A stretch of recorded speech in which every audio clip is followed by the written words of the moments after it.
굿모닝, 여러분의 아침 햇살이 되고 싶은 남자 김현욱입니다. 굿모닝, 여러분의 아침 공기가 되고 싶은 여자 최희정입니다. 자, 오늘 전국적으로 한파특보가 내려졌습니다. 날씨가 그만큼 더 추워졌다는 얘기인데요. 네, 그렇습니다. 저도 이렇게. 목소리가 좀 안 좋잖아요. 그러네요. 예, 감기 안 걸리도록 조심하시기 바랍니다. 네, 여러분들도 이렇게 날이 추워질수록 건강관리에 더욱더 유의를 하셔야겠는데요.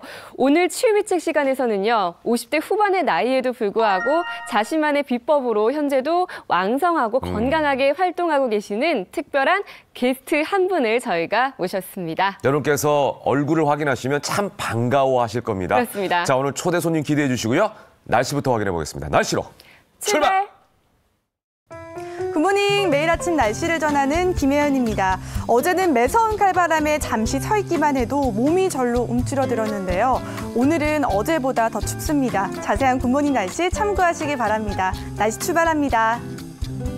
현재 철원은 영하 19도까지 떨어져 있습니다. 서울은 영하 12도로 체감 기온은 영하 19도를 기록하고 있고요. 그 밖에 대구는 영하 10도, 광주는 영하 9도로 어제보다 더 낮은 기온으로 출발하고 있습니다.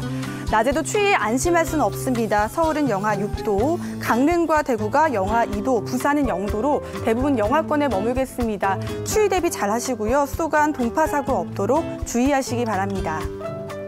서해상에서 만들어진 눈구름은 계속 영향을 주고 있습니다. 호남 서해안과 제주에 내리고 있는 눈은 내일부터 조금씩 누그러들겠고요. 이 제주엔 최대 30cm의 폭설이 예상됩니다. 그 밖에 호남 서해안과 제주 해안에는 1에서 5cm가 더 내리겠습니다. 이미 내린 많은 양의 눈으로 불편을 겪고 있는 만큼 제설 작업에 각별히 신경 써주시기 바랍니다. 대기가 매우 건조합니다. 대부분 지역에 건조특보가 내려졌고요. 동해안에는 건조경보까지 발효 중입니다. 불조심 지수 90입니다. 불씨 관리에 많은 주의가 필요하고요. 맑은 하늘과 쾌청한 공기는 반대로 요 며칠 이어지고 있죠. 세차 지수는 100입니다. 강추위는 목요일부터 서서히 누그러들면서 평년 기온을 되찾겠고요. 목요일과 토요일은 제주에 또 한 차례 눈과 비가 내리겠습니다. 주간 계획에 참고하시기 바랍니다. 인도 요리하면 카레가 떠오르죠. 다양한 재료로 구성된 만큼 효능 또한 다양할 수밖에 없습니다. 카레에 노란색을 내는 커큐민이 치매를 예방하는 효과를 주고요. 또 암세포만 스스로 죽도록 유도하는 항암 작용이 탁월합니다. 혈액의 흐름을 원활하게 하고 혈관을 유연하게 하는 동맥경화 예방에도 좋다고 합니다. 그 밖에 생리통 완화, 간 건강과 피부 미용에도 탁월하다고 하니까요. 오늘 저녁은 카레가 어떨까요? 참고하시기 바랍니다. 지금까지 굿모닝 날씨였습니다.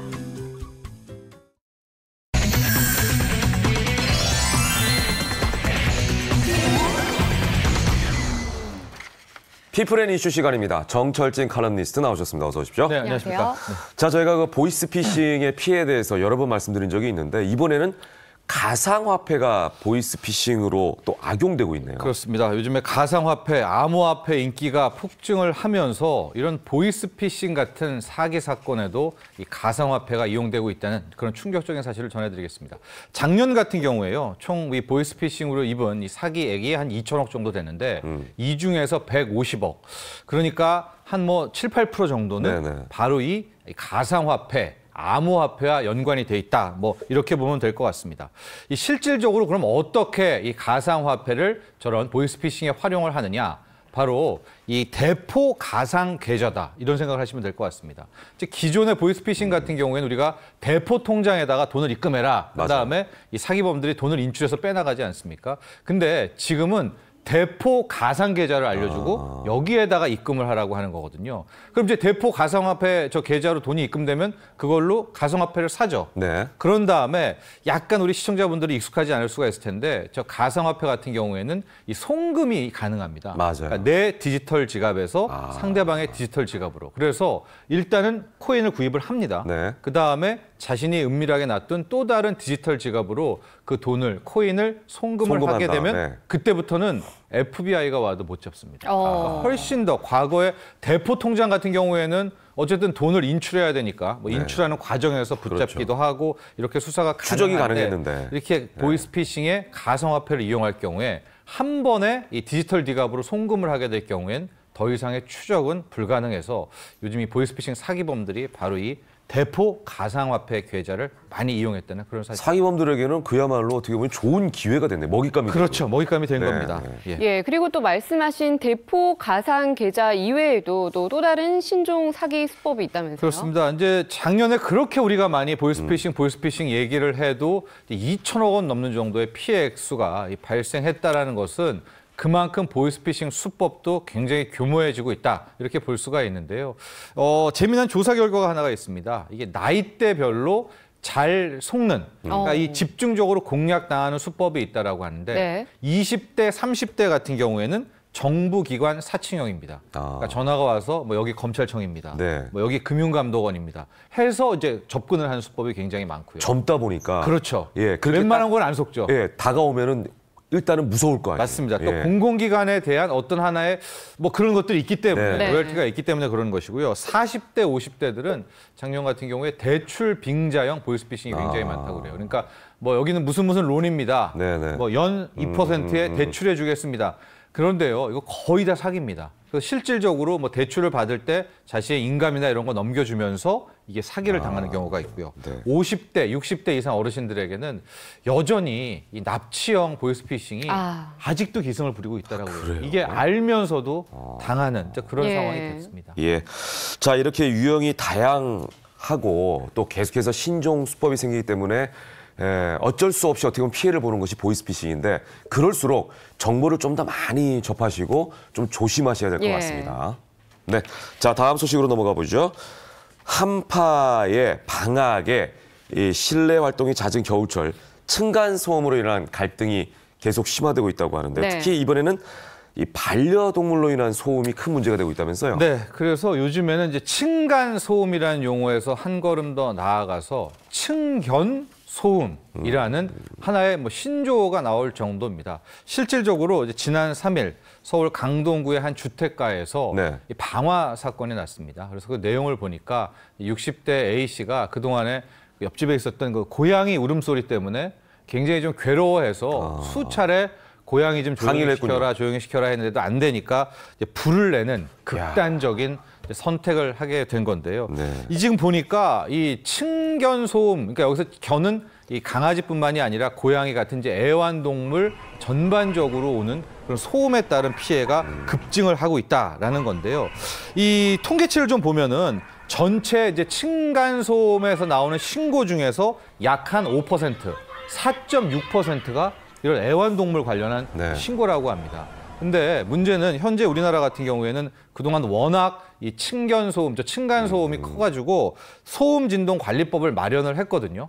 뭐 아이가 뭐 10분 동안 계속해서 뛰는 거 몇 네, 데시벨 네. 이상이면은 뭐 얼마를 배상하고 뭐 하는 것들이 있는데 여기에 결정타가 뭐냐면은 바로 이 소음 진동 관리법에 이 애완동물로 인한 소음 부분은 빠져 있습니다. 그러니까 입법 미비가 된 거예요. 그러니까 예. 현실적으로는 이 강아지라든가 고양이가 짖거나 이 소음이 내는 거에 따라서는 뭐 아랫집이라든가 옆집에서는 법으로 구제받을 수 있는 게 이게 빠졌어요. 저도 이게 입법 미비라고 생각을 하는데 빨리 조항을 넣던가 해서 뭐 새롭게 여기에 부분에 대해서 우리가 고민을 해야 될 때가 아닌가 생각을 합니다. 그러다 보니까 예. 이제 분쟁의 소지가 꽤 많은데 네네. 자, 그렇다면은 이 애완동물을 기르는 주인의 입장에서 좀 자체적으로 할 수 있는 그렇죠. 방법이 뭐가 없을까 이런 생각이 드는데. 그러니까 이게 지금 현재 법도 없고 하니까 네. 방금 뭐 방화라든가 싸움이라든가 이게 극단적인 사적 처리로 이게 갈 수밖에 없는데요. 여기에 대해서는 일단은 이 애완동물의 주인들이 어느 정도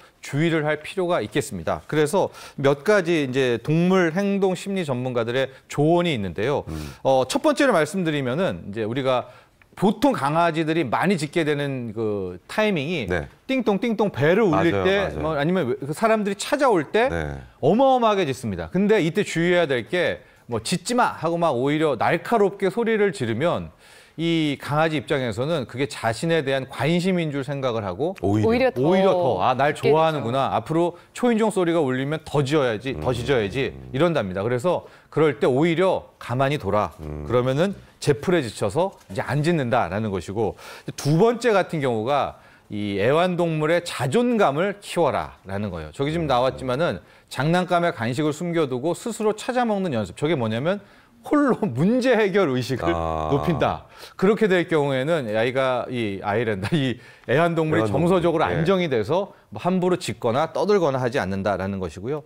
또 하나 이제 그동안의 이 층견 소음들의 사례를 많이 봤을 때는 주인이 외출했을 때, 여행을 갔을 때 홀로 남은 강아지나 고양이가 막 굉장히 짖거나 이 소음을 낸다는 방치돼 있으니까 그런 거예요. 그래서 홀로 뒀을 때는 이 라디오를 좀 켜두거나 아니면 TV 볼륨을 좀 켜놓으면서 불안감을 좀 달래주는 뭐 이런 형태로 이 애완동물의 이 주인들은 또 주의할 필요가 있다라는 건데요. 이것은 정말로 좀 그러네요. 이제 시작인 것 같아요. 왜냐하면 지금 애완동물 인구가 빠르게 커져가고 있을 때 당연히 층견소음 문제도 곧 이 대두가 될 것 같거든요. 이 당국에서도 여기에 대한 입법적인 접근도 필요할 것 같습니다. 예, 그러니까 이제 애완동물을 좀 교육을 시키는 방법이 가장 좋다라는 말씀이시고 그렇죠. 요즘에는 CCTV를 설치해가지고 맞아요. 애완동물이 실시간으로 어떻게 하는지 이렇게 실시간으로 관리를, 확인하면서 할 수 있죠. 또 그게 핸드폰을 통해서 예. 내가 말을 전달할 수가 있어요. 예. 그러면 그 강아지가 주인의 목소리를 듣고 좀 안정 그렇죠. 조용히 시켜야 되는데 있더라고요. 그러니까 이런 주인의 뭐라 그럴까요? 에티켓이라고 그럴까요? 애완동물 기른 주인의 에티켓 정신이 좀 필요하지 않나 이런 생각이 드는군요. 네, 다음 소식으로 넘어가 보겠습니다. 서울의 아파트 값이 크게 올랐지만 오히려 새로워지는 아파트의 분양가는 시세 흐름에 크게 미치지 못하고 있다는 결과가 나왔다고 합니다. 아파트 값과 분양가 시세가 어느 정도 차이가 나는 건가요? 그렇습니다. 우리가 이제 말로 많이 했던 이야기가 로또 분양 이야기를 많이 했었죠. 로또 분양이라는 게 뭐냐면 분양만 받으면 그게 로또에 맞는 것이다. 분양만 받는 순간 몇 억씩을 남길 수가 있다. 이런 얘기였었는데 이게 실질적인 이 통계 자료로 확인이 됐습니다. 이 한국감정원에서 이 최근 3년간에 걸쳐서 이 통계 조사를 했는데요. 기존의 집값 상승률, 그다음에 분양가의 상승률을 함께 3년간 조사를 한 거예요. 이렇게 봤더니 기존의 집값 상승률 같은 경우에는 서울 전체 평균 15.3% 정도가 올랐습니다. 서울 전체입니다. 그러니까 뭐 강남은 더 올랐잖아 할 텐데 평균입니다. 평균으로 3년간 15% 올랐는데 이 같은 기간 3년간 분양가의 상승률을 봤더니 9.4% 정도밖에 안 됐다라는 거예요. 한 6% 정도 차이가 6% 차이가 나는데 이게 지역별로는 훨씬 더 벌어질 수가 있어서 그러네요. 강남 같은 경우에는 만에 하나 분양에 당첨이 됐다라고 하면 그야말로 로또다운 로또가 가능했을 정도로 나오고 있어서 이런 건데 아니 그렇다면은 왜 이렇게 분양가가 시세를 반영하지 못하느냐 여기에 의구심이 들 것 같습니다. 현재 이제 우리 부동산 시장 정책은 아직까지는 분양가 상한제를 실시하고 있지는 않습니다. 그러나 주택도시보증공사에서 어느 정도의 분양가에 대해서 터치를 하고 있거든요. 그럼 매매가에 대해서 뭐 110% 이상은 못한다라든가 주변 집값과의 이 형평성들을 보고는 있는데 이게 규제의 역설입니다. 왜냐하면 당국에서 이렇게 분양가를 터치를 하는 것은 분양가가 오르면은 가격이 오를까 봐 분양가를 누르는 건데 시장에서는 오히려 이것을 하나의 기회로 받아들이고 분양만 받으면은 바로 비싸게 팔 수가 있으니까요. 이게 또 하나의 규제와 이 현실과의 사이에서 하나의 괴리가 아닌가 이렇게 생각을 해봅니다. 예, 말씀하신 것처럼 올해도 그렇다면 이른바 로또 아파트를 청약할 기회가 분명히 있는 건데 그렇습니다. 이렇게 되면 오히려 투기 열풍이 더 과열되는 게 아닐까 걱정됩니다. 그래서 이게 또 하나의 딜레마인데요. 실제 작년 9월에 이 잠원동의 한 아파트 같은 경우에 너무 고분양가다 해서 스스로 분양가를 낮췄습니다. 한 4천만 원대 초반으로 낮췄는데 그때 당시에 몰렸던 경쟁률이요. 168대 1.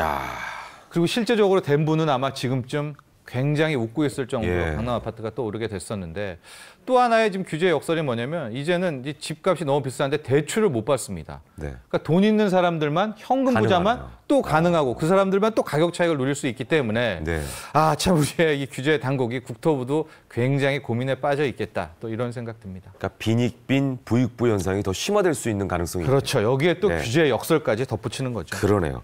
자, 아파트 투기 열풍 부추기는 역효과 없이 정말 모든 이들에게 분양의 기회가 주어지면 어떨까 이런 생각을 한번 해보고요. 자, 다음 예로 넘어가 보겠습니다.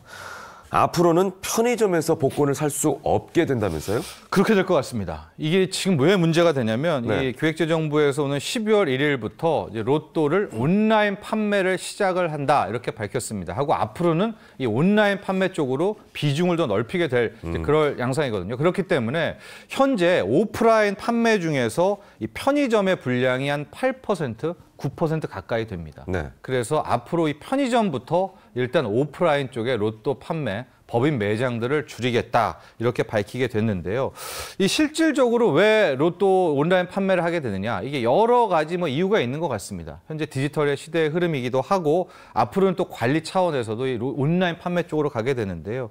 일단 당국에서 12월부터 실시하게 된다는 이 로또 판매 온라인 판매 계획을 잠깐 보면 이제 결제 수단 같은 경우에는 이제 무조건 계좌 이체만 가능하다 하고 이제 일단은 5% 이내의 판매 비중을 시작하지만 네. 앞으로는 쭉 늘리겠다라는 것이고 1인당 1회 구매액은 5,000원 이하로 제한하겠다. 이런 식으로 일단 이 온라인 판매 계획을 밝혔는데 여기에 대한 피해를 편의점들의 일단은 판매 금지로 가게 되니까 예, 예. 편의점들의 반발이 나오고 있는 겁니다. 그럴 수밖에 없겠네요. 네. 예. 왜 그럴 수밖에 없는 이유가 사실 편의점에 있는 모든 대부분의 상품들이 온라인으로 구매가 가능한데요. 네. 이 로또에 한해서만 이렇게 온라인 판매를 한다고 해서 편의점 판매를 금지하는 게 이해가 잘 그렇죠. 그리고 안 될 실제로 것 같아요. 편의점의 매출 중에 예. 꽤 높은 부분을 차지하는 게 이제 로또 예. 복권 판매거든요. 그다음에 그게 예. 미끼 상품이 됩니다. 예, 그럼요. 왜냐하면은 예. 그 로또를 사러 들어갔다가 다른 물건도 사게 그러니까요. 되거든요. 예. 그래서 이제 많은 편의점들은 아니 온라인 판매는 온라인 판매고 예. 편의점 판매를 왜 막느냐 또 이렇게 반발을 하고 있는데요.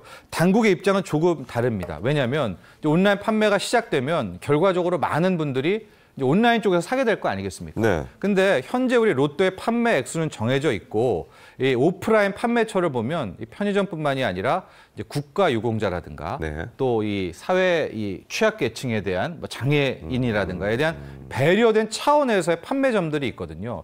그러면은 결과적으로 이분들 걸 뺏을 수는 없잖아요. 그러네요. 네. 그래서 온라인 판매액이 느는 만큼 일단은 이 편의점부터 싹 다 빼자.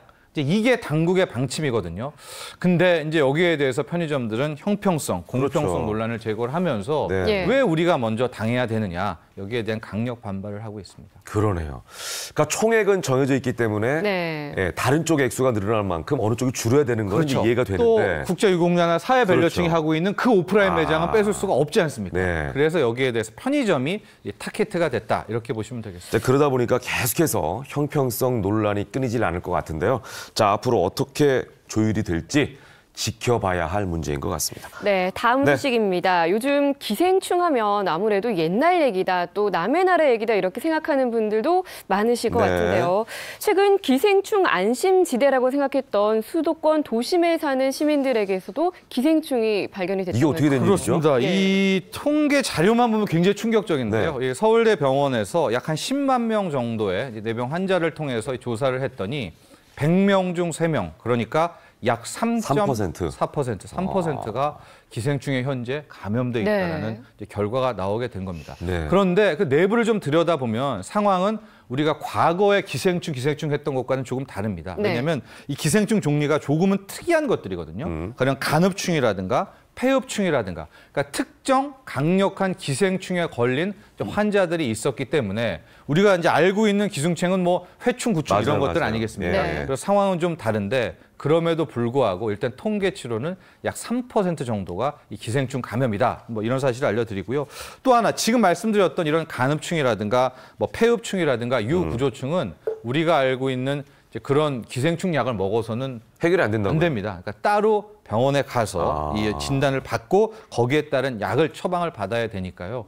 다시 한번 기생충 주의보가 내려졌다. 이런 소식도 오늘 함께 전해드립니다. 자, 그렇다면 예전에 우리가 무서워했던 아까 말씀해 주신 회충, 구충 네. 네. 이런 거 외에 이제 간흡충이라는 게 걸린다는 거는 그렇습니다. 뭔가 원인이 다르다는 건데 그렇죠. 주의해야 될 사항들이 있을 것 같아요. 간흡충 같은 네. 경우에는 자연산 민물고기 같은 것들을 많이 먹었을 때 민물고기에서 감염될 확률이 굉장히 높다라고 하거든요. 그러니까 아마 이런 것도 회 문화 정도였기 때문에 예. 저는 간흡충이 굉장히 비중이 커지지 않았나 예. 이렇게 생각이 좀 예전에는 이제 디스토마라는 게 있었는데 그렇습니다. 예. 또 문제 같은 또 폐흡충 같은 경우에도 익히지 않은 민물, 게, 가재 이런 걸 먹었을 때 또 감염이 되거든요. 그러니까 루트들이 어느 정도 좀 명확하죠. 좀 그러네요. 민물고기, 뭐 민물 생선들이기 때문에 네네. 일단은 당국에서는 이제 크게 확산하진 않죠. 왜냐면 이게 구충, 회충이 저렇게 늘었다면 네. 사회적 문제가 될 수가 있는데 네. 그래서 일단은 한번 병원에 검진을 하시고 저런 감염증 또 폐흡충 같은 경우에 대해서는 이제 따로 치료를 받으면 될 것 같습니다. 네. 사실 예전에는 이제 우리가 배변 검사를 해가지고 회충약을 많이 먹었던 그런 시절이 있었는데 이제 그런 네. 시대는 아닙니다만 뭐든지 날 것을 좋아하는 분들은 좀 조심하셔야겠다는 생각이 듭니다. 네. 익혀 먹는 그런 방법을 꼭 선택하시기 바랍니다. 자, 오늘 말씀 여기까지 듣겠습니다. 고맙습니다. 네, 감사합니다. 감사합니다.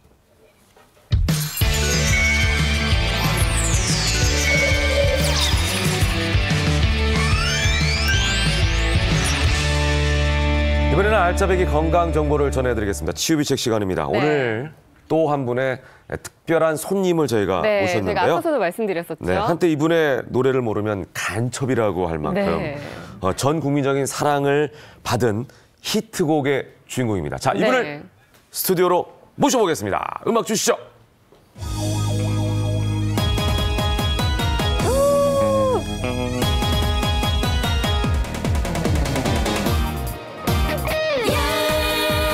이놈들아 거짓을 말하지 말아라 그렇게 살다가는 그게 못난다 야 이놈들아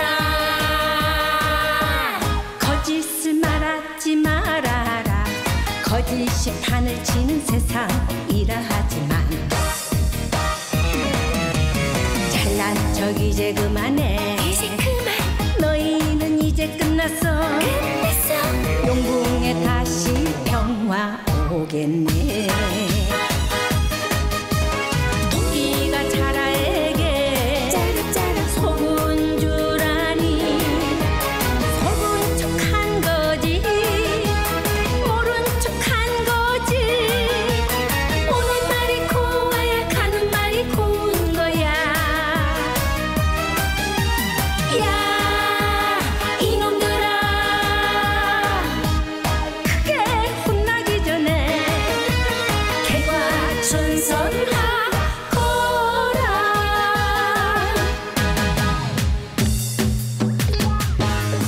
네, 반갑습니다. 신신혜 씨나 주셨습니다. 네. 어서 오십시오. 반갑습니다. 반갑습니다. 네, 아침부터 저희가 호통을 들었네요.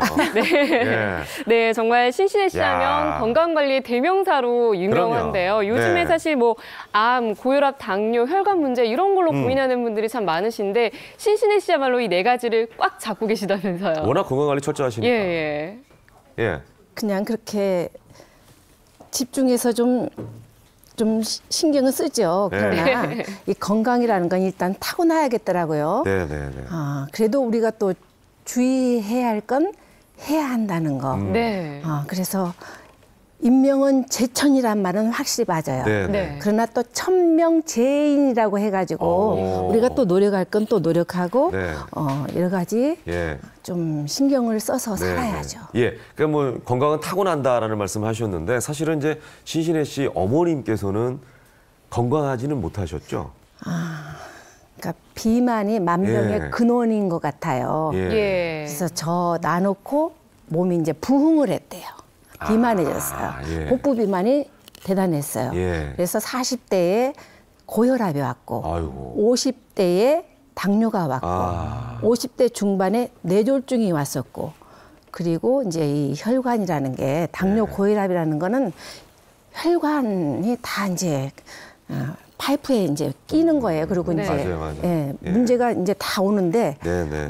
당뇨성 망막증도 왔고 네, 콩팥도 이제 사구체에 아이고. 이제 막혀서 이제 좁혀져 가지고 이제 네. 만성 신부전증도 왔었고 그야말로 이제 어머니께서 네, 종합병원이죠. 종합병원이었어요. 돌아다니는 종합병원이었어요. 네. 그러다 보니까 어머니를 보고 어떻게 보면 더 건강 관리를 그렇죠. 해야겠다는 생각을 하셨군요. 하다 보니까 엄마에게 이렇게 하다 보니까 같이 이제 먹게 되고 맞아요. 네네. 예, 예. 그래서 저까지 좀 건강해지지 않았나. 네. 그래요. 예. 자, 노래하는 모습을 저희가 뵀는데 네. 정말 아직도 뭐 정정하시고 맞아요. 정정이라니요. 아름다우시고. 정정.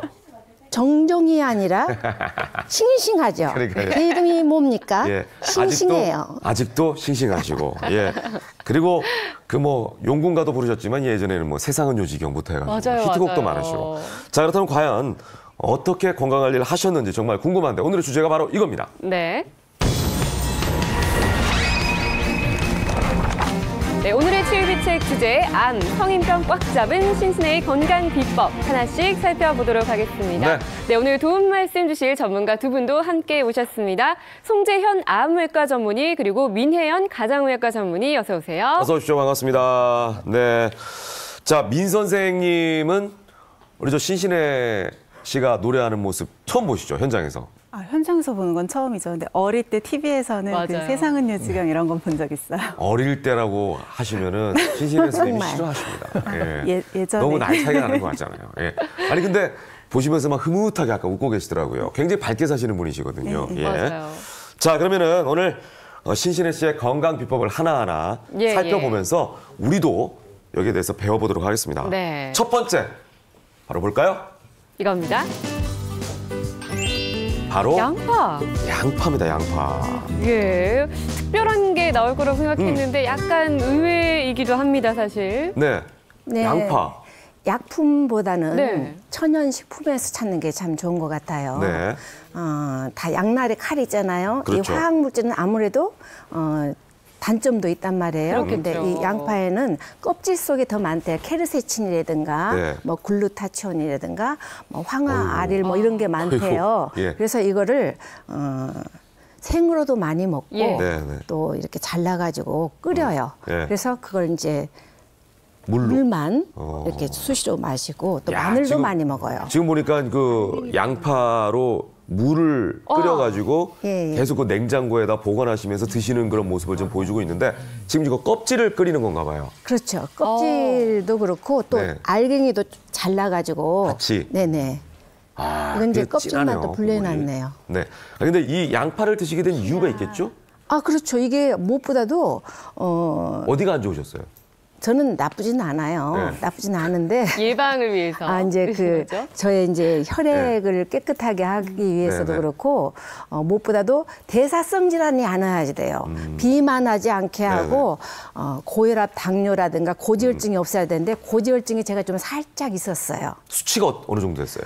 그러니까 이게 한 130에서 한 200까지 정도는 정상. 유지를 정상인데 네. 네. 제가 270까지 간 적이 있었어요. 근데 제가 그렇게 콜레스테롤이 높아야 할 뭔 그런 게 아닌데 식단이 아닌데. 네, 제가 원인을 찾았어요. 뭐예요? 야식을 좀 했었어요. 밤늦게 피자라든가 네네네. 이 양념 치킨이라든가 이런 걸 좀 먹었어요. 먹다 보니까 좀 이제 올라가셨구나. 예. 자, 그러면은 예. 우리 송 선생님께 한번 여쭤볼게요. 일단은 270이라는 수치가 높은가요? 저희들이 240까지 기준으로 잡고 있으니까 네네. 그거 이상으로 올라가는 거는 좀 높은 건데 네네. 아주 심하게 올라가신 건 아니고요. 아니고. 예. 이런 경우에는 저희들이 먼저 식습관이라든지 이런 걸로 먼저 개선을 해보는 것이 좋다고 저는 생각합니다. 그럼 고지혈증은 왜 생기는 겁니까? 고지혈증이라는 단어 자체가 혈관 내에 지방 성분이 많이 이제 존재하게 되는 거거든요. 네. 대표적인 게 콜레스테롤하고 중성지방이 있고요.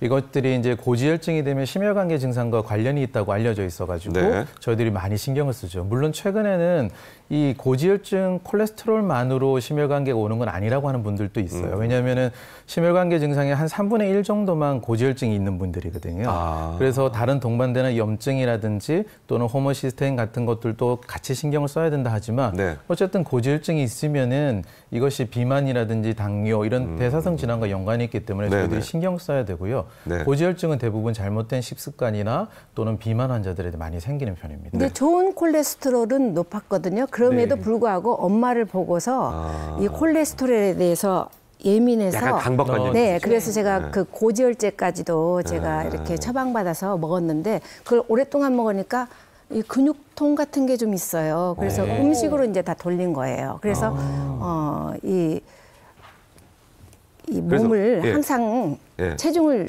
정상 체중을 유지하도록 유지하기 위해서. 예, 항상 그렇게 하고 네. 또 제가 운동은 많이 못 해요. 제가 춤으로 대신 하고 있어요. 왜냐하면 예. 전 땀을 흘리면 아픈 체질이에요. 땀을 흘리면 시원하다는데 전 땀을 흘리면 아프게 돼요. 내게 맞는 그래서 대신에 운동을 해야 하잖아요. 살짝 네, 춤으로. 살짝 춤으로 이제 이런 거나 좀 해야 네네. 제가 뭐 하지. 그렇지 않으면 운동했다면 꽁꽁 앓게 되면 그건 아니잖아요. 그렇죠. 무리할 필요는 없죠. 그렇죠. 예, 그리고 이제 주변에 보면 이제 고지혈증인데도 불구하고 이게 특별한 증상이 없기 때문에 방치했다가 오히려 크게 병을 키우는 경우가 있는데 시신혜 씨는 저는 건강검진을 미리미리 매일, 했기 때문에 매일 하는 건 매일은 아니지만, 아니죠. 네. 그렇지만 매일 체중 재고. 예. 전에 엄마 이제 병원 갈 때마다 나도 같이 건강검진도 하고 항상 이렇게 주치를 두고 이렇게 했었어요. 그러다가 이제 엄마 돌아가시고는 저도 이제 병원을 이제 좀 돌아가시고 나서 이 옆구리가 원인 모르게 아픈데 체크해 보니까 좀 원인은 있더라고요. 네, 옆구리가 좀 아팠어요. 그래서 이 병원 저 병원 다니는데 이게 치유가 안 돼요. 명의를 만나서 해도 안 되더라고요. 네네. 그래서 이게 마음의 원인인가 이런 생각도 했었고 네네. 제가 그 다음부터는 병원을 잘 안 갑니다. 건강검진도 장전에 했어야 하는데 예. 안 갔어요. 근데 정기 검진은 좀 하셔야 될 것 같은데 네. 고지혈증이 이렇게 잘 증상이 없죠. 네, 그렇죠. 사실 고지혈증 자체는 특별하게 증상을 유발하지를 않거든요. 그래서 네. 얘기하신 것처럼 정기적으로 검진을 받거나 하지 않는 이상은 초기에 발견하기는 좀 쉽지가 않아요. 근데 고지혈증 자체는 증상이 없지만 이 고지혈증을 계속 방치하다 보면 동맥경화를 유발하기 때문에 뭐 뇌졸중이나 심근경색과 같은 심내혈관 질환 같은 이제 위험한 합병증이 생길 수가 있는 거죠. 네네. 특히나 우리 돌연사의 주 원인이 바로 급성 심근경색인데 네네. 이 급성 심근경색을 유발할 수 있기 때문에 침묵의 살인자라는 별칭이 있을 정도로 제대로 관리하지 않으면 굉장히 위험할 수 있습니다. 어머님이 그 또 쓰러진 혈관 적이 때문에. 있으시죠? 그러면요. 예. 우리 엄마는 그냥 허혈성 심장마비로 딱 눈 뜨고 이렇게 쓰러져 버린 적이 한두 번이 아니에요. 그래가지고 심장 막 80회에서 100회 정도다 하고 막 심폐소생술을 하셨겠네요. 심폐소생술을 하고 예. 네. 한참 한 4, 5분 있으니까 이렇게 살아나신 적도 몇 번 있었고 그러다가 나중에는 결국에는 스턴트를 이렇게 이제 넣으려고 예. 이제 그 코팅돼 있는 거를 기다리고 있었는데 예. 그 기간에 위암이 발견됐어요. 그래서 위암을 내시경으로 이제 수술을 하고 네네. 이제 또 다 검진해 보니까 괜찮다고 해서 이제 심장 이제 스턴트 넣으러 가니까 이제 4개가 아니라 엄마에게 맞춤형으로 11개를 넣어도 위험하다. 이제 오히려 더 위험하고 피딱지가 돌아다니다가 막히면 더 위험하니까 네. 이제 심장 우회로 수술밖에 할 수가 없는 그런 상황이 돼가지고 예. 그걸 안 하시려고 한 걸 막 이렇게 막 설득을 설득해서. 해가지고 예. 폭탄을 안고 다니는 거나 다름없다고 하니까요. 네네. 그리고 이거 심폐소생술도 한두 번이죠. 그렇죠. 제 애가 11개나 녹인 우리 네, 엄마예요. 예. 그래서 이제 엄마를 결국은 설득을 네. 해가지고 심장 우회로 수술을 해서 이 관상동맥 네. 이제 세 가닥을 내유동맥, 요골동맥 여기 다리 정맥 떼서 세 가닥을 했는데 이것도 다 좁혀진 거잖아요. 그렇죠. 그거를 했는데 결국은 2년 10개월 더 지내시고 이제 암이 또 재발을 했는지 이건 뭐 그전 진짜- 위암이 아니고 이제 췌장하고 췌두 쪽하고 여기 쇄골 밑에가 네네. 있는 거예요. 예, 예. 그러니까 수술한 것도 그런 것 같아요. 수술을 하면 암이 모여 있는 그 집만 딱 없애버렸을 뿐이지. 또 이 암세포라는 건 누구나 건강한 사람도 그렇죠. 하루에 뭐 1000개에서 뭐 10,000개 정도는 있잖아요. 근데 네. 면역세포가 이제 그걸 잡사주시니까 먹어주니까 그게 이제 안 걸렸을 뿐이지 다 누구나 암이라는 건 세포는 하루에도 몇 생긴다고 네, 하죠. 생기지 예. 않아요. 근데 그러니까 지금 시신혜 씨의 말씀을 들어보면 반의사세요. 네, 어머님이 워낙 오랫동안 아프셨기 때문에 예. 그에 대한 과정이라든지 전문 용어를 너무 많이 알고 계신데 골파리. 예, 송 예. 선생님. 이게 이제 고지혈증도 콜레스테롤이 높아서 생기는 이 질환에 대해서 이제 신신혜 씨 같은 경우에는 병원에 가는 것보다는 식단을 좀 조절해서 하셨다라고 아까 얘기했잖아요. 이게 더 어떻게 보면 근본적인 치료법이 되나요? 네, 이제 콜레스테롤은 그러니까 물론 착각하기 쉬운 게 먹는 콜레스테롤이 체내에 있는 콜레스테롤을 올리지는 않아요. 네네. 그렇죠. 그래서- 간에서. 네, 너무 전문가신데요. 예, 밖에서 섭취하는 건 한 20% 정도, 이제 간에서 만들어내는 게 한 70% 정도 되거든요. 네. 그러니까 2015년도에 미국에서도 콜레스테롤을 제한선은 폐지했어요. 그렇지만 이 콜레스테롤을 오르게 할 수 있는, 즉 간의 대사에 문제가 줄 수 있는 패스트푸드라든지 또는 그러니까 트랜스 지방이라든지 이런 것들을 섭취를 적게 해야 되는 게 당연하고요. 네. 그다음에 또 아까 얘기하셨지만 나는 그런 콜레스테롤 오를 식단을 안 했는데 얘기하셨잖아요. 탄수화물을 많이 먹어도 맞아요. 고지혈증이 올 수 있어요. 예, 이게 탄수화물이 간에서 지방으로 변화가 됐고 네. 그것이 또 콜레스테롤을 자극할 수 있기 때문에 탄수화물 중독, 아까 야식에 피자에 라면에 이런 것들 얘기하셨는데 네. 그런 것들이 오히려 고지혈증을 유발할 수가 있죠. 네. 그래서 그런 요인들을 제거해주는 식습관을 하는 것이 제일 중요하고요. 네. 또 반대로 채소 섭취가 되게 중요한데 네. 채소를 많이 먹게 되면 항산화라든지 폴리페놀 같은 영양 성분들을 많이 섭취할 수 있고요. 네. 또 식이섬유가 풍부하기 때문에 우리 장내 세균을 건강하게 만들어줘요. 네. 이것들이 콜레스테롤을 좀 안정화시켜 줄 수 있는 요인이 됩니다. 자, 그래서 우리 신진혜 선생님은 첫 번째 비법으로 양파를 드셨는데 예. 결론적으로 양파에 대해서 좀 설명해 주세요. 이 양파는 고지혈증에 굉장히 좋은 음식으로 유명한데요. 네. 특히나 양파의 아까 성분 잠깐 얘기해 주셨어요. 퀘르세틴이라고 하는 성분이 혈관을 깨끗하게 이제 청소해주고 불필요한 콜레스테롤이 쌓이는 걸 막는 역할을 해줍니다.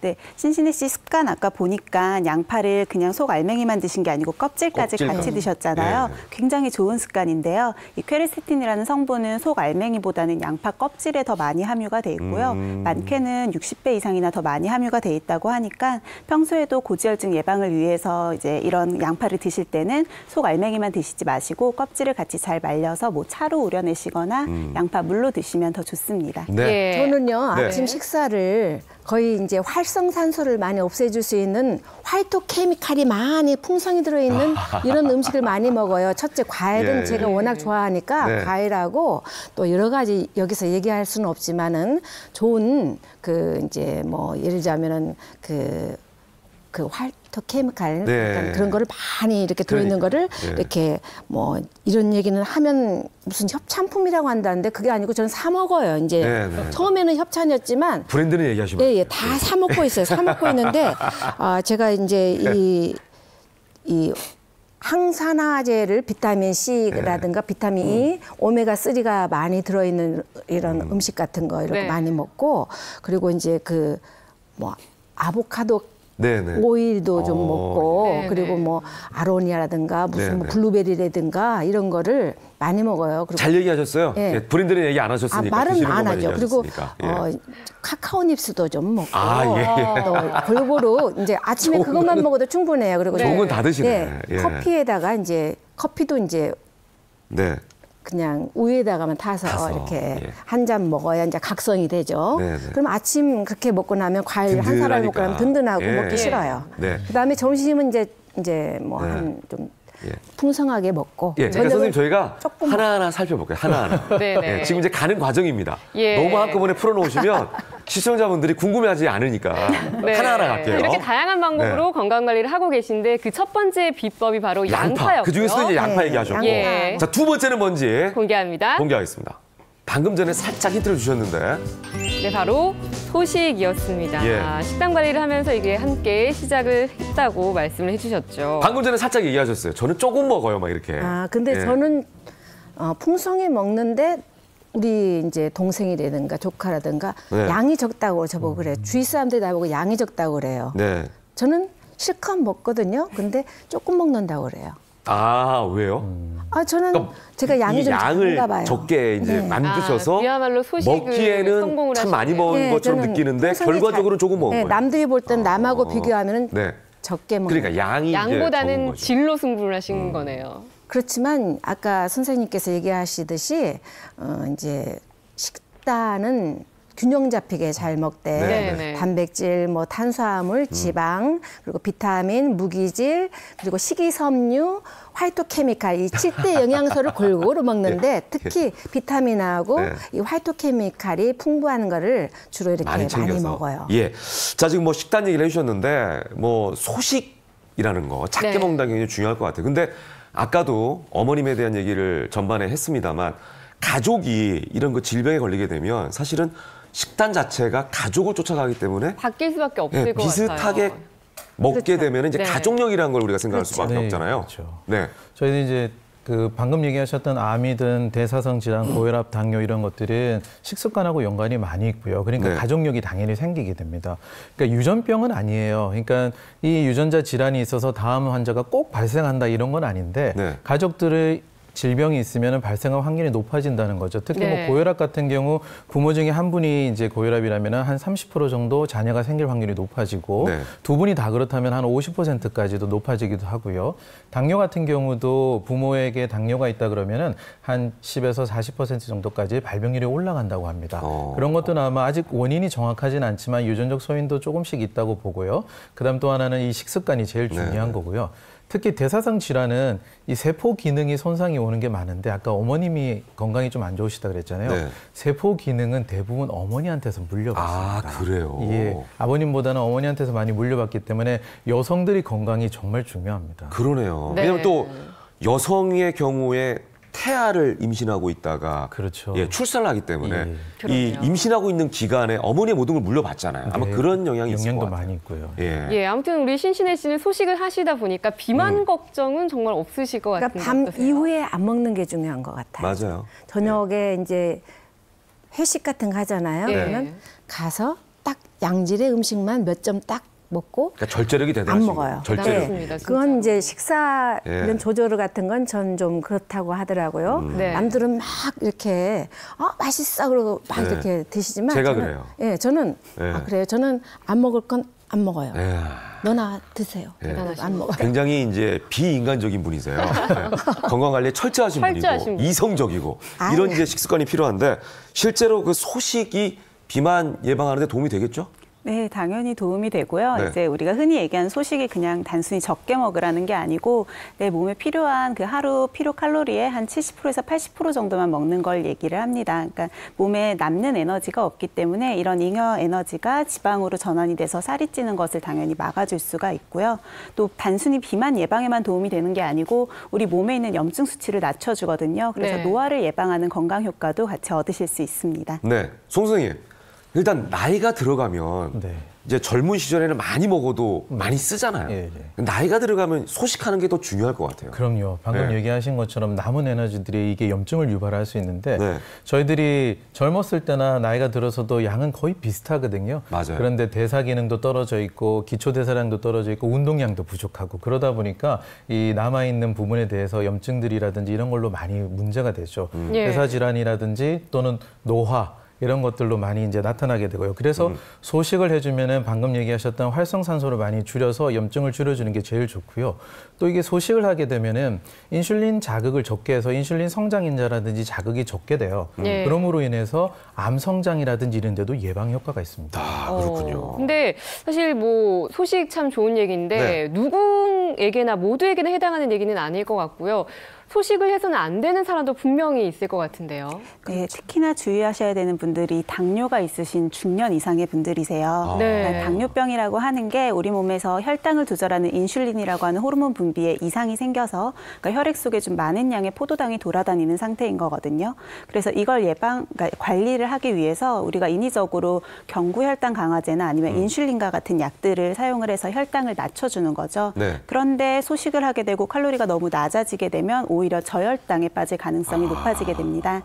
저혈당 증상이라고 하는 게 처음에는 뭐 가볍게 어지럽거나 불안하거나 뭐 구토 증상 같이 보일 수도 있지만 네. 심한 경우에는 의식을 잃을 수도 있거든요. 그래서 반드시 주의하셔야 합니다. 네. 그리고 또 주의할 분. 노인분들은 어떤가요? 그렇죠. 노인분들은 소식을 하시는데 문제는 뭐냐면 영양을 불균형하게 먹는 분들이 많으세요.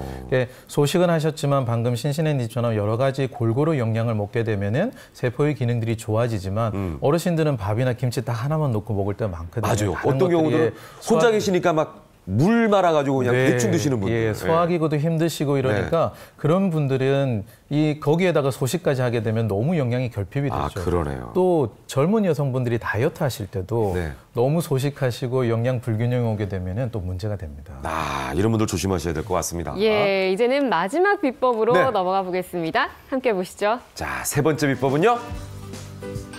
컬러푸드. 네, 컬러푸드. 네. 이것도 아까 살짝 얘기해 주셨어요. 흔히 이제 파이토케미칼이라고 네, 아까 얘기해 주셨는데. 파이토케미칼. 예. 색색깔로 예. 이렇게 야채도 색색깔로 예. 이렇게 다양하게 해서 샐러드를 참 즐기거든요. 어떤 채소들을 드세요?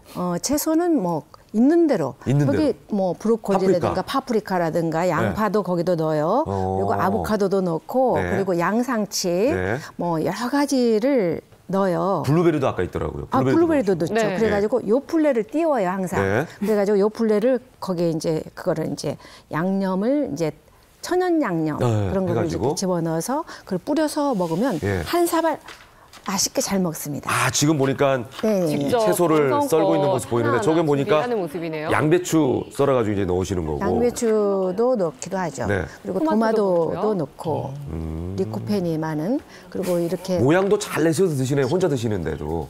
혼자 먹진 않아요. 아, 그래요? 항상 누군가 동생도 있습니까? 있고 조카도 있습니다. 아. 네. 함께 또 건강해지셔야 되니까. 그러니까 혼자 먹는 것보다는 여러 명이서 먹는 게 또 맛있고. 아니 전 지금 혼자 보면은 뭐 먹어도 맛있어요. 호박전도 있고요. 네네네. 아, 다양하게 지금 컬러 푸드를 즐겨 드시는데. 네, 실제로 도움이 되겠죠, 컬러푸드요? 네, 미국 그 국립암 연구소에서도 암을 예방하기 위해서는 네네. 5가지 색깔의 컬러푸드를 꾸준히 복용을 할 것을 이제 권장을 하고 있거든요. 네. 5가지 색깔은 첫 번째는 붉은색이고요. 붉은색. 그다음에 노란색, 그리고 저기 보이는 초록색, 그리고 보라색, 마지막으로는 사진은 저희 준비한 건 없는데요. 양파 얘기하셨잖아요. 아, 흰색. 네, 이렇게 5가지입니다. 컬러푸드가 굉장히 각광을 받는 이유들은 대부분 이 컬러를 나타내는 특유의 영양소 성분 때문이에요. 파이토케미칼 계속 얘기를 해주셨는데 이제 붉은색 같은 경우는 주로는 토마토나 뭐 수박 아니면 딸기 이런 것들 떠올리실 텐데요. 이 붉은색을 내는 게 바로 라이코펜이라고 하는 파이토케미칼 성분이고요. 네. 또 뭐 블루베리나 포도같이 이제 보통은 보랏빛을 띠는 건 안토시아닌이라고 하는 안토시아닌. 성분이 있거든요. 예. 이 2가지 성분은 대표적으로 이제 활성산소를 제거하는 기능이 뛰어난 항산화 물질입니다. 그래서 암을 예방하는 효과도 있고요. 또 염증도 예방을 해주고 면역력 증강에도 도움을 줍니다. 그리고 또 노란색을 띠는 건 뭐 단감이나 귤, 뭐 당근 뭐 이런 것들이 있을 수 네. 있는데요. 얘네들 같은 경우는 또 특유의 영양소로 카르티노이드라고 하는 역시 파이토케미칼 종류예요. 항산화 성분이 뛰어나기 때문에 암을 예방하는 데 특히나 효과가 좋다고 알려져 있습니다. 네네네. 자, 그리고 예전에 또 제가 기사를 보기도 했었고 오늘도 네, 시즌에 말씀을 씨께서 해주셨죠. 말씀해 주셨는데 어머님이 이제 암 투병도 하셨다 그랬잖아요. 네. 종합병원이셨고 여러 가지 네, 네. 질병들이 있었는데 그중에 이제 암은 어떤 암이었나요? 그러니까 위암이었다고 했잖아요. 네. 근데 그게 이제 치유가 된 걸로 알았는데 네. 이제 2003년도에 암으로 이제 판명이 됐었지만 네. 2008년도에 네. 건강 검진 하다가 네. 췌장이 이제 그리고 여기 쇄골밑하고 예. 패시티랑 해보니까 그래가지고 이제 그럼 췌장암이 발견된 거예요? 네, 또? 췌장암하고 위암에다가 여기 췌장암. 위암은 없었어요. 없었고. 그 후에는 이제 위 내시경은 얼마나 많이 했겠어요. 그렇죠. 네네. 자주 하죠. 깨끗하죠, 위는. 예, 예. 아무 그러니까 그 병집은 없앴는데 네. 이제 딴 데서 이제 그러니까 아. 한번 암이 걸면 암 체질이 되나 봐요. 그래가지고 이제 다른 데서 이제 췌장하고 당뇨가 있었으니까요. 네네네. 당뇨 환자들이 췌장암도 잘 걸린다고 하더라고요. 근데 당뇨가 있어가지고 이제 췌장에 암이 췌도 쪽에 예, 있었고요. 네. 쇄골 밑에도 또 있었어요. 아, 그래서 그래요? 항암을 예. 12번을 했는데 마치 나중에는 이제 배추에다 소금을 뿌려놓은 것처럼 이렇게 사람이 휘저어버리더라고요. 네, 절여진 것처럼. 힘드셨을까요? 이렇게 사람이 다리도 무거워서 걷기도 어려워지고 네네. 나를 왜 이렇게 만들어놨느냐 이렇게 그러니까 항암 치료가 그만큼 힘든 네, 거예요. 항암 나 안 한다 이런 거를 막 엄마 이 방법밖에 더 있냐 먹는 항암 했을 때 돌아가실 뻔했어요. 백혈구가 너무 떨어지고 얼굴도 까매지고 입안이 다 타버리고 이렇게 돼서 안 맞다 엄마 네. 유전자가 문제다 이렇게 해서 이제 항암을 했는데 그래도 어찌 할 수가 없이 또 현대의학에 의존할 수밖에 네, 없어요. 네. 그리고 일단 암 환자가 집안에 있으면 이 가족들이 다 신체 처지죠. 이렇게 다 예. 그 침울하고 함께 병을 앓는 거예요. 한 사람만의 일이 아니잖아요. 아유, 그럼 그래서 가족 이제 전체가 다 우울 모드로 가는 거예요. 문제가 되죠. 참, 예. 네, 무시무시한 이 네. 암인데 그중에서도 위암 같은 경우는 우리가 일반적으로 많이 알지만 췌장암은 좀 어려운데요. 네. 구체적으로 설명을 좀 부탁드립니다. 네, 췌장이라는 거는 소화 효소하고 또는 인슐린과 같은 내분비 물질들을 분비하는 기관인데요. 이 기관에 암이 생기는 것을 췌장암이라고 그러고요. 네. 그 중에 소화 효소를 많이 분비하는 선에 생기는 것이 그 췌장선암이라고 췌간 선암이라고 할 수 있는데 이 예. 그 소화 효소를 분비하는 관에 암이 생긴다는 거죠. 이것이 췌장암이 거의 90%를 차지하는데 이 녀석들이 가장 악질이라는 암이라고 보시면 됩니다. 그 이후에 인슐린을 분비하거나 낭종암 같은 부위에 암이 생기는 거는 확률이 아주 떨어지고요. 대신 얘네들은 조금 더 양호한 편이긴 합니다. 네.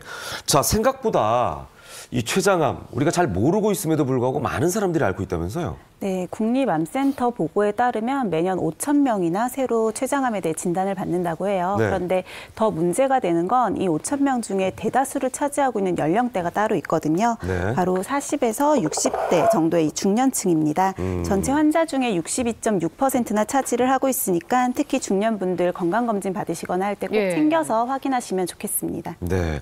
이 공포의 췌장암이다라는 얘기를 많이 하는데 제가 아는 친한 형님도 예. 아버님도 췌장암, 어머님도 췌장암, 그분의 형님도 췌장암, 누님도 췌장암. 그게 다 돌아가셨어요. 그러다 보니까 그분도 그게 두려워가지고 예. 매번 이 검진을 받으시는 걸 제가 봤는데 암 중에서도 특별히 사망률이 그렇게 높다면서요, 송 선생님? 네. 췌장암이 10대암에 들어가는데요. 이 10대암 중에서 가장 사망률이 높은 걸로 되어 있습니다. 그리고 최근까지도 5년 생존율이 한 자릿수를 벗어나지 못했다가 오. 최근에 들어서야 이제 두 자릿수로 올라가는 아. 그런 걸 보이고 있습니다. 생존율이 낮은 이유는 뭘까요? 일단 좀 발견이 어려운 위치에 있습니다. 예. 여기 모형에서 보시면 네. 간 밑쪽에 있는 십이지장과 비장 사이에 걸쳐서 있는데요. 지금 바깥으로는 안 보이실 거예요. 예. 전혀 어디 안 있다고요? 보이네요. 다시 한번. 간 밑에 있는 십이지장이랑 비장 사이에 있는데 그러니까 밖에 이 위장관 겉으로는 속에 안 보여요, 있어요. 그죠? 네, 그래서 여기를 안에 이렇게 있는 거라서. 드러내고 봐야지 내부에 보이거든요. 그러니까 밖에서 초음파를 본다거나 CT로 발견하기 좀 어려운 위치에 있고요. 예. 특히나 또 초기의 증상들이 뚜렷한 증상이 없습니다. 흔하게는 복통이나 아니면 뭐 소화불량 같이 우리가 일상생활에서 충분히 간과할 수 있는 증상들이 주 증상이기 때문에 네. 이미 증상을 보고 병원을 찾았을 때는 많이 진행된 다음인 경우가 많죠. 네. 어머님도 췌장암 앓으셨을 때 증상이 없으셨나요? 특별한 거 없었고요. 네. 당뇨가 있으니까 이 무력증이 좀 있더라고요. 그런데 좀 소화가 좀 그렇다 이런 정도였지 뭐 배가 아프다든가 무슨 통증이 있다든가 전혀 없었어요. 네. 건강 검진 하다가 초음파 한번 한다 했는데 네. 그 초음파 하신 분이 아주 잘하신 분이었어요. 아. 해가지고 여기가 이상하다고 해가지고 결국 이제 발견했었어요. 그때는 크기가 어느 정도였어요? 그때는 이제 가서 했을 때 2.8cm 하고 3. 나중에 금방 이제 뭐였죠 3.1cm까지 됐었지만 네. 이제 패시티라든가 여러 가지 검진 다 하잖아요. 그다음에 췌장 검사 갈 때도 그렇게 힘들었나 봐요. 그래가지고 안 한다고 막 나 이제 그만 나 많이 살았다 막 이렇게 본인이 그랬지만 가족은 그러나요? 그렇죠. 마음이 그렇지가 않죠. 그래가지고 막 이렇게 힘들게 그 치료 과정이 너무 힘들었었던 것 예. 같아요. 3.1cm면 어느 정도 사이즈예요? 네, 보통 이제 췌장에 암이 생긴 사이즈를 가지고 2cm를 기준으로 해서요. 네. 2cm보다 적으면 1기 초반, 네. 그거보다 넘으면 1기 후반 이렇게 보고요. 그다음에 췌장을 벗어나기 시작하면 2기로 진단을 내립니다. 근데 보통 췌장이 한 2cm 정도 되기 때문에 3cm 정도 하면 췌장을 벗어나고 있을 췌장이 확률이 2cm밖에 안 돼요? 예, 그러니까 두께가. 아. 예, 그래서 그걸 벗어날 수 있는 가능성이 있고요. 아까 얘기하셨을 때 쇄골 밑에 임파선 전이가 있었던 예. 것 같아요. 그럼 임파선 전이가 있으면 이미 3기가 되죠. 3기가 되면은 수술이 불가능한 상태라고 보시면 됩니다. 그러네요. 진행 속도는 어떤지도 궁금합니다. 민 원장님. 빨라요. 네. 네. 명쾌하게 얘기해 주시는데요. 진행 속도가 좀 빠른 편이에요. 자세한 설명은 우리 네. 송재님께서. 이게 진행 속도가 왜 빠르게 느껴지냐면 예. 네네. 췌장 주위에는 위, 담간, 간 이런 것들이 다 모여 있거든요. 중요 혈관들도 지나가고요. 네. 그래서 다른 암처럼 1, 2기 정도만 되는 수준이도 이미 3, 4기가 돼요. 주위의 혈관이라든지 담도를 다 침범할 수 있고요. 네네. 그리고 그래서 이제 저희들이 발견할 당시에는 이미 암이 다 진행이 되는 경우가 많고요. 예. 저도 외과의사니까 외과의사들이 보기에는 발견했을 때 수술할 수 있으면 그나마 정말 다행이다. 네네. 근데 췌장암 같은 경우 수술도 뭐 휘플 수술이라고 하는데 좀 어려운 수술이에요. 아. 그래서 췌장암이 그래서 힘들고 빠르게 진행한다 이렇게 보시면 됩니다. 네, 정말 이렇게 무서운 췌장암. 근데 또 주의할 것이 일반 사람들보다 걸릴 위험이 최대 10배나 높은 사람들이 있다고요? 네, 이게 또 심지어 타고난 게 아니고요. 생활 습관만으로도 이렇게 위험성이 올라갈 수가 있어서 그럼 이거는 주의가 반대로 얘기하면 필요한데요. 그 생활 습관을 바꾸면 되겠네요. 그렇죠. 그걸 예방을 할 수도 있는 거죠. 바로 흡연입니다. 네, 췌장암의 가장 큰 위험 인자 중에 하나가 흡연이고요. 우리는 실제로- 폐암이라고 생각하는데 흡연 많이 하면. 네, 일단 흡연이 유발할 수 있는 암 종류가 너무 많기 때문에 그렇겠죠. 췌장암의 측면에서만 봤을 때 췌장암의 가장 큰 위험 인자가 흡연이고 실제로 췌장암 환자의 3분의 1 정도가 굉장히 오랫동안 흡연을 하고 계신 분들이세요. 그래서 비흡연자에 비해 2배 이상 흡연자들이 그 위험 인자가 높아지기 때문에 반드시 주의하시는 것이 좋습니다. 반대로 우리 엄마 술 흡연을 담배 네. 전혀 안 하신 분이에요. 그러시는 분들도 그럼에도 있으시죠. 예외도 불구하고. 그리고 또 흡연하면 또 빠질 수 없는 게 술인데 네. 술도 췌장암과 관련이 있을까요? 네, 술을 많이 마시게 되는 분들 중에 만성 췌장량을 앓는 분들이 많으시거든요. 예. 만성 췌장염이 어떤 거냐면은 췌장에 염증이 생겨서 만성으로 지속이 되면 췌장이 딱딱해지는 섬유화가 일어나게 됩니다. 오. 그러면 기능들이 떨어지게 되고요. 그 부위에서 암이 발생할 확률이 많이 올라가게 됩니다. 그러니까 일주일에 한 3회 이상 술을 마시는 분들은 췌장암 발생률이 더 많이 올라갈 수 있다고 보죠. 네, 그러네요. 예. 자, 아까 그 어머님이 그 고혈압하고 당뇨도 있으셨다고 그랬죠? 혹시 고혈압과 당뇨와 췌장암도 관련이 있는지 이것도 굉장히 궁금하네요.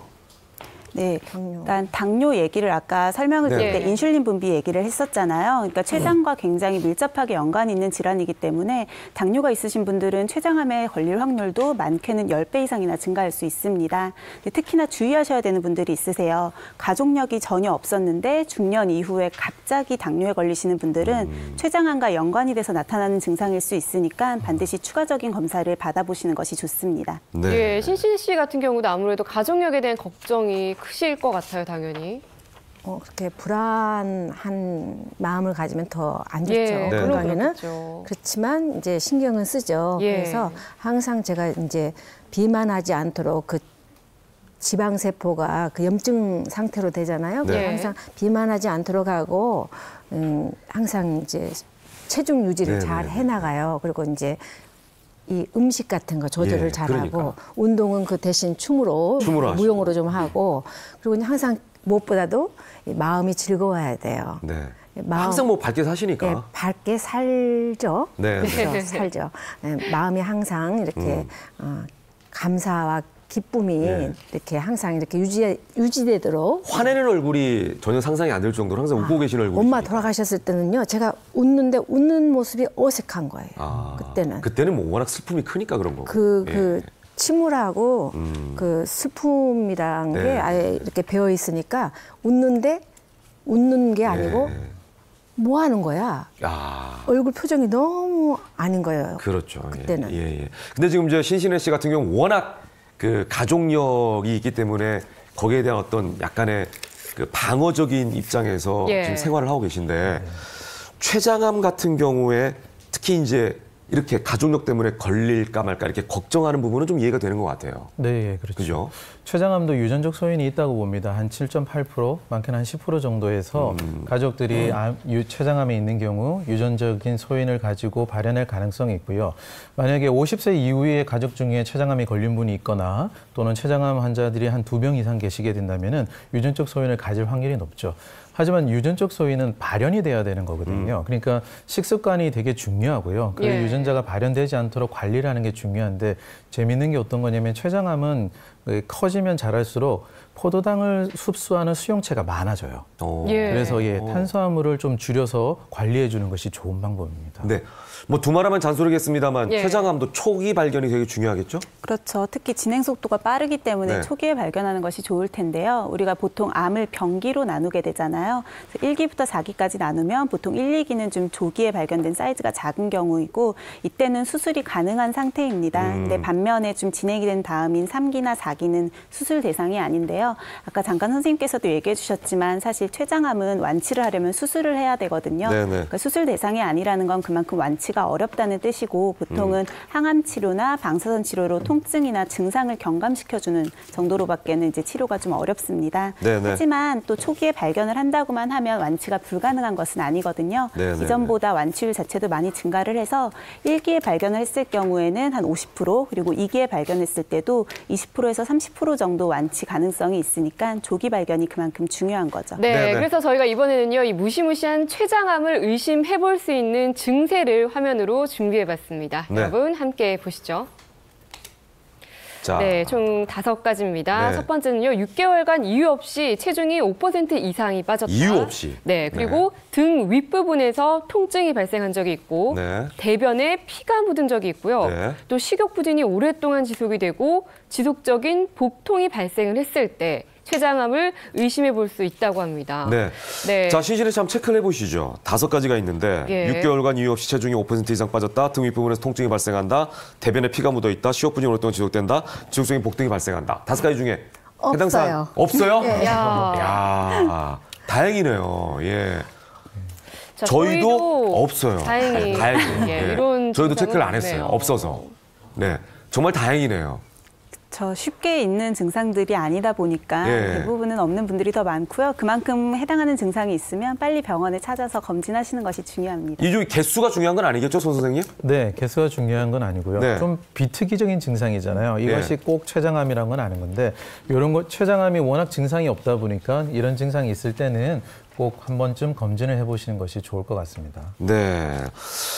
자, 이렇게 저희가 췌장암에 대한 얘기도 해드렸습니다. 왜냐하면 암이 종류가 워낙 많은데 예. 췌장암은 잘 모르는 암이기도 하고 해서 제가 아주 집중적으로 좀 다뤄봤고 또 신신혜 씨와 관련된 암이었기 때문에 저희가 집중적으로 알려드렸는데 저는 이제 기억에 남는 게 신신혜 씨가 예전에 어머니가 아프실 때 건강일지를 그렇게 꼼꼼하게 쓰였다는 얘기를 들었거든요. 예. 네. 예. 아, 그건 쉽지 않으셨을 것 같은데요. 당연하지 않나요? 아니, 당연한 게 가족들 다 아니죠. 그럴 거래요? 쉽지 않죠. 네, 항상 엄마 이제 그 나름대로 차트를 만들어서 네. 항상 이제 엄마 이제 체크하고 혈당 체크도 그렇지만 뭐 네. 혈압 체크라든가 이런 것도 그렇고 병원 갔다 오면은 제가 다 스케줄 다 빼놓고 엄마에게 맞춰서 엄마가 뇌졸중이 전에 있었기 때문에 네네. 방향 감각이 좀 없으세요. 그래서 모시고 가서 다 검사할 거 하고 또 이제 또 입원도 자주 했어요. 뭐 폐혈증이 와가지고 119 실려서 네네. 가시고 또 뭐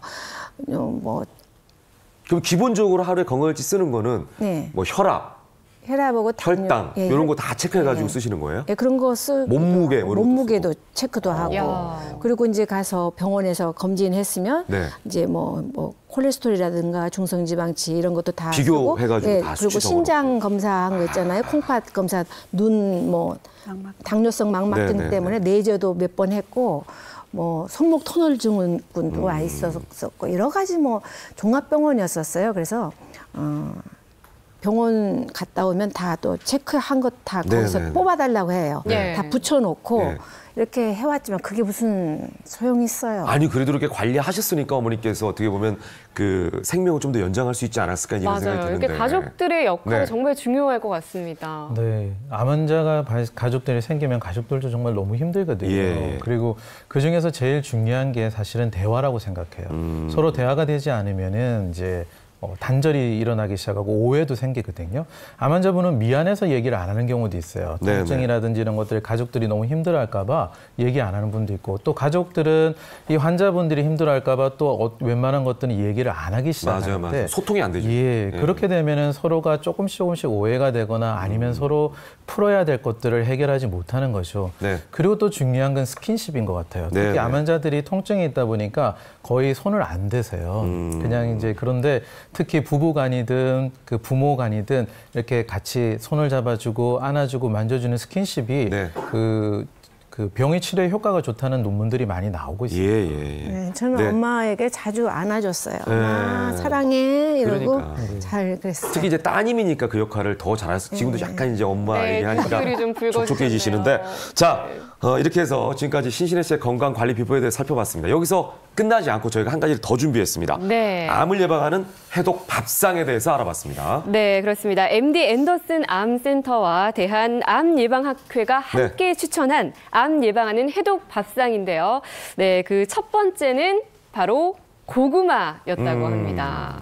고구마가 왜 좋을까요? 네. 네, 고구마에는 아까도 잠깐 설명드린 카로티노이드 성분이 굉장히 풍부하거든요. 그래서 네. 활성산소를 제거를 하는 역할을 하기 때문에 암세포로 변이가 되는 것을 막아서 암 예방에도 효과가 좋고요. 네. 또 이 카로티노이드 성분 말고도 비타민 C와 비타민 E가 풍부해서 혈액순환을 촉진시키는 데도 도움을 줍니다. 네. 또 전해질 중에서는 칼륨이 굉장히 풍부한데요. 이 칼륨 같은 경우는 우리 몸에서 고혈압을 유발하고 부종을 유발하는 나트륨을 배출시켜주는 역할을 하거든요. 그래서 고혈압이 있거나 뭐 뇌졸중과 같은 성인병이 있으신 분들한테 특히 효과가 좋습니다. 네, 다음 식품은요. 암 예방하는 해독밥상 바로 등푸른 생선입니다. 네. 소개해 주시죠. 네, 등푸른 생선 안에는 오메가3가 풍부하게 들어있는데요. 이 오메가3가 염증을 잡아주게 되고 만성염증이 줄어든다면 암의 발생률이 줄어들게 됩니다. MD 앤더슨에서 성인 3,000명을 대상으로 역학조사를 했었는데요. 오메가3를 복용하고 있는 분들이 암 발생률이 두세 배 정도 낮아졌다는 보고도 있기도 합니다. 예. 예, 마지막 암 해독 밥상은요. 아까 신신혜 씨도 챙겨주셨던 바로 토마토였다고 합니다. 토마토는 어디에 좋을까요? 네, 이 붉은 토마토는 라이코펜 성분 때문에 붉은 빛을 띠게 되거든요. 이 라이코펜이 역시나 암세포를 예방하고요. 또 암의 성장과 전이를 막는 효과가 있습니다. 또 대한암예방학회에 따르면 이 라이코펜이 몸속 혈관을 청소해서 노폐물을 배출해주는 역할을 하기 때문에 암 예방뿐만이 아니고요. 항염증 작용과 그리고 또 항암제 부작용을 막아주는 효과도 있습니다. 네, 자 이렇게 암을 예방할 수 있는 해독 밥상 식재료까지 소개해드렸고요. 마지막으로 신신혜 씨, 아까 엄마 얘기하니까 다시 또 이제 눈시울이 붉을 정도로 엄마에 대한 그런 사랑을 느낄 수가 있었는데 오늘 이렇게 나오셔서 너무 감사드리고요. 마지막으로 소감 한마디 좀 부탁드릴게요. 많은 분들이 이제 건강에 대해 신경 쓰고 있는 시대니까. 네, 많이 저도 배우고 갑니다. 네. 네. 정말 무엇보다도 대사성 질환이 오지 않도록 당뇨, 고혈압이라든가 고지혈증이라든가 비만해지지 않도록 항상 좀 거기 염두 두시고 그리고 균형 잡힌 식단 중요하고 또 그리고 운동도 적절히 내게 맞는 운동도 하시고 무엇보다도 마음을 즐겁게 기쁜 마음으로 살아가시고 그러면 뭐 모든 게 다 건강을 지킬 수 있는 방법이 되지 않을까. 그 지난번에는 또 그 조카가 만들어준 한복을 입고 막 직접 출연하셨었거든요. 이렇게 그 가족과 소통하는 모습도 정말 너무 중요하죠. 그러면요, 이 무엇보다도 정신 건강에도 중요하지만 서로 소통이 잘 되고 서로 사랑을 서로 이렇게 사랑하는 가족들과 주위 사람들과도 대인 관계가 좋아야죠. 앞으로도 더 왕성한 활동 제가 기대해 보겠습니다. 두 분도 말씀 잘 들었습니다. 감사합니다. 고맙습니다. 연일 끊이지 않는 화재 사고. 춥고 건조한 겨울엔 더욱 주의가 필요한데요. 큰 원인 중 하나가 전기로 인한 화재입니다. 특히 집안에서도 전선 접촉 불량으로 인한 사고가 많이 일어나는데 전선 표복이 벗겨지면 그대로 방치하는 경우가 있습니다. 그럴 경우 화재의 위험이 매우 높습니다. 가장 많은 시간을 보내는 집안. 겨울이면 전기 제품 사용도 늘고 그만큼 화재의 위험에 더 많이 노출되겠죠? 전선 조금 벗겨진 것 같고 일일이 AS 받으러 가기 번거로워서 저희는 그냥 전기 테이프 붙여서 쓰고 있거든요. 대부분 임시 방편으로 전기 테이프를 사용하는데요. 잘못 붙일 경우 화재로 이어질 수도 있다고요? 전선에 피복이 벗겨졌네요. 이렇게 되면 굉장히 위험하죠. 화재 위험도 있고. 이것만 있으면 간단하고 쉽고 빠르게 작업할 수가 있습니다. 누구나 쉽고 빠르게 전선을 연결할 수 있다는 이것은 뭘까요? 전선 안에 이것을 끼운 다음 살짝 열을 가해주면 연결 완료!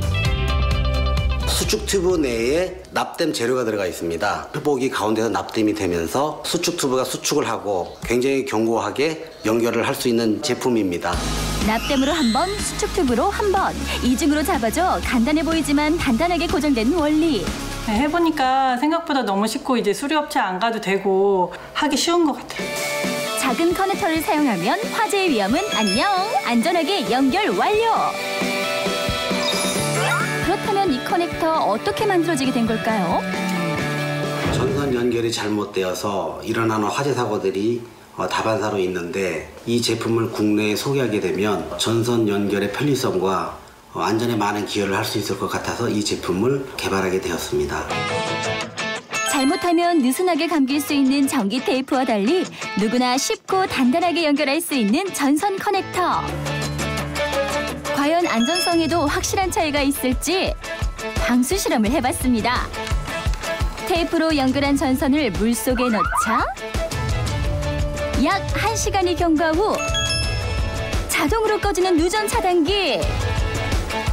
그렇다면 커넥터는 어떨까요? 몇 시간이 경과해도 누전 차단기는 꺼지지 않습니다. 공인기관에서도 그 안정성을 인정받았습니다. 이 커넥터는 안정성뿐만 아니라 사용도 편리해 각종 산업 현장에서도 활용되는데요. 외부에 전선이 노출돼 누전의 위험이 높은 간판 설치 현장에도, 전선 사용도가 높은 자동차 수리 현장에서도 쓰이고 있습니다. 안심할 수 있고 사용법까지 간단해 사용자들에게 인기라고 하는데요. 그렇다면 가장 큰 장점은 뭘까요? 시공하는 입장에서는 이제 작업 시간도 이제 빠르고요. 뭐 안전상이나 하자 위험이나 문제점이 발생하지 않는다는 게 제일 장점인 것 같습니다.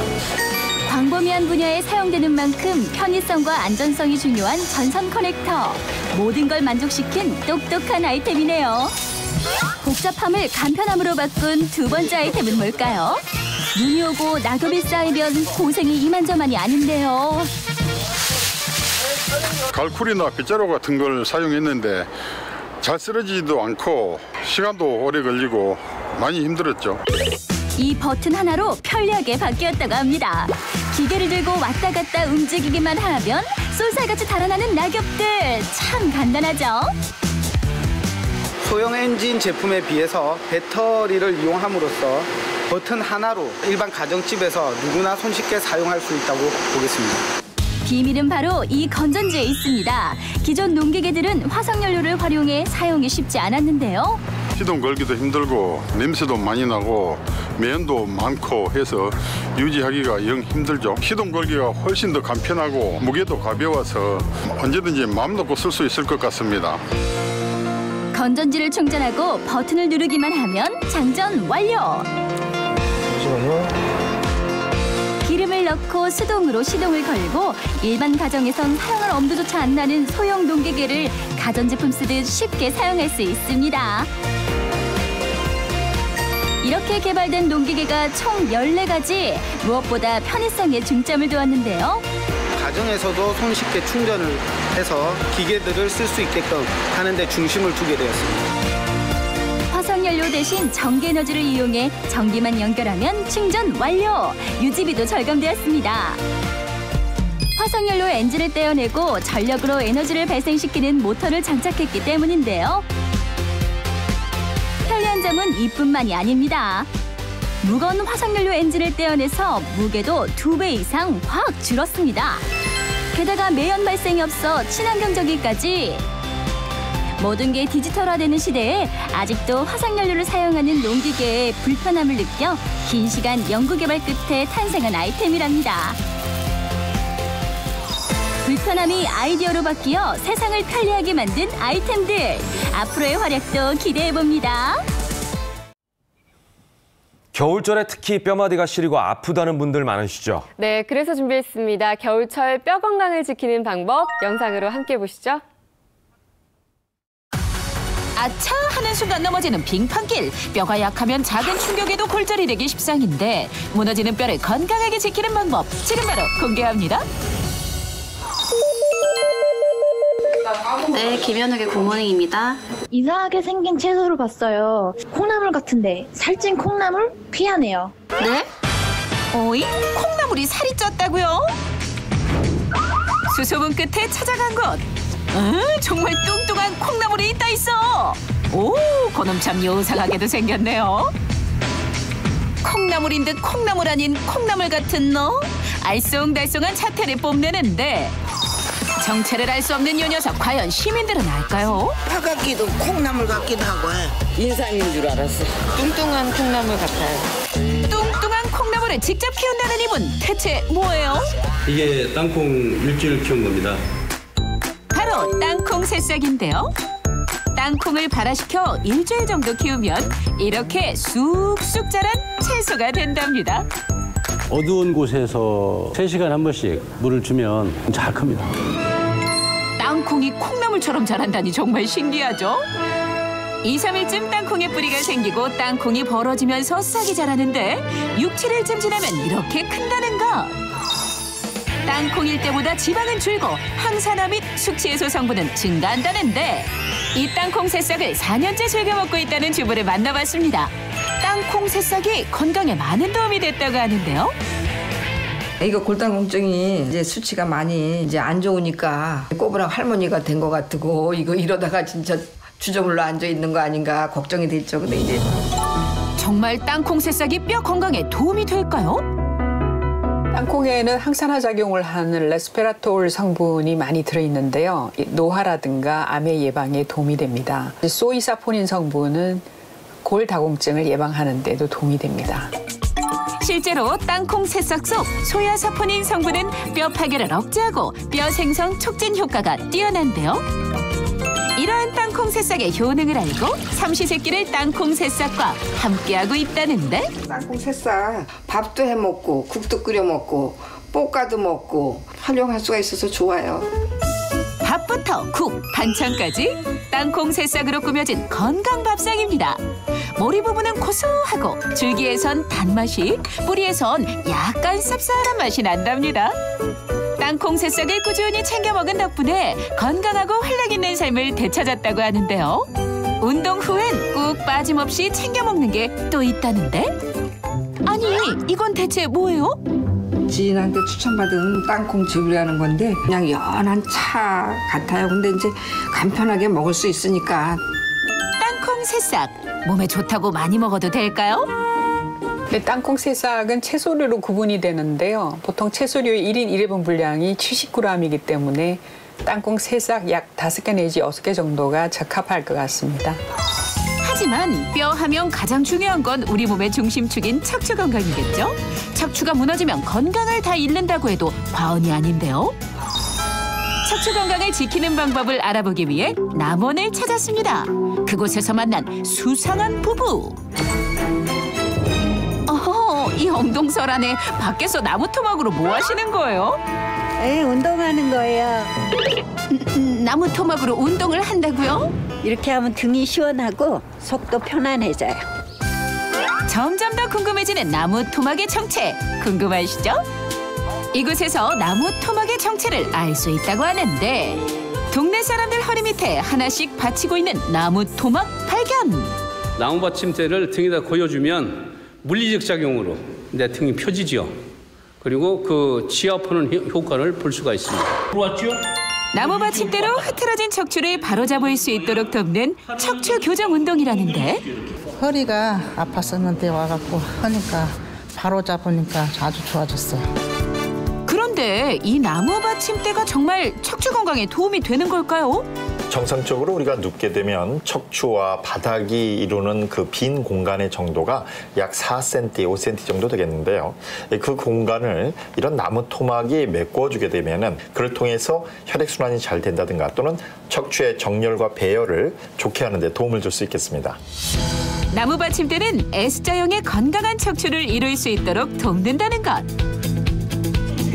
척추 교정은 물론 목과 어깨, 척추를 잡고 있는 주변 근육을 풀어줘 혈액순환 효과까지 볼 수 있다는데 나무 받침대 운동은 어떻게 하는 걸까요? 무릎 세우시고 골반을 들어서 받침대를 허리에 받칩니다. S자형의 이상적인 척추를 만드는 기본 자세인데요. 발목을 폈다 접었다 반복해줍니다. 이번에는 가슴 열기 운동이 되겠습니다. 자, 누우십시오. 나무 받침대의 경사면은 허리 쪽으로, 직각면은 목 쪽에 받치고 천천히 숨쉬기 운동을 반복해주면 구분 등이 교정되는 효과가 있답니다. 도구가 없을 때는 수건 3장을 말아서 바닥과 등 사이에 수건을 넣으면 오케이. 그런데 나무 받침대 운동법 주의할 점은 없을까요? 나무 토막으로 운동할 때는 통증이 지나치게 있는 부위에는 압력을 주지 않고 자연스러운 동작을 유지하는 것이 좋겠고요. 또한 한 번 할 때 시간도 20분을 넘지 않게 하는 것이 중요하겠습니다. 약해지기 쉬운 겨울철 뼈 건강, 운동과 식이요법으로 건강한 겨울철 보내시기 바랍니다. 2월 6일 함께했습니다. 생방송 김현욱의 굿모닝 여기까지입니다. 내일 아침도 잊지 마세요. 7시 30분입니다. 여러분과 함께하는 화요일 아침도 역시 변함없이 굿모닝이었습니다. 고맙습니다. 감사합니다.